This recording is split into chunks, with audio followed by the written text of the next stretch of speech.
Well, lawmakers have moved Kentucky's optometry testing standards back in line with the rest of the country. They approved a new regulation resetting the tests for new optometrists to the three-part national exam. But Wave News troubleshooter Mark Stevens says there's still questions about the doctors currently licensed who are allowed to take different tests, Mark.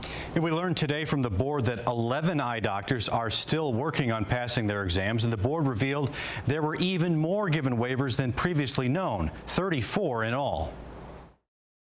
After the troubleshooters reported story after story about Kentucky's optometry licensing scandal, lawmakers have decided no more alternative tests. I believe the regulation should remain focused on the traditional licensure examination pathway. Starting Saturday, all new optometrists in Kentucky will need to pass the 3 national exams, but doctors allowed to take alternative tests will still be allowed to practice. The alternative paths that were approved through regulation previously, those people can still renew with those alternative paths. The national testing body, NBEO, says it appears 15 eye doctors will be practicing in Kentucky with these alternative tests. In a 3-page statement, the board called on Kentucky to require all its eye doctors to pass the exams. It says right now, a Kentucky license is not proof a Kentucky optometrist is competent.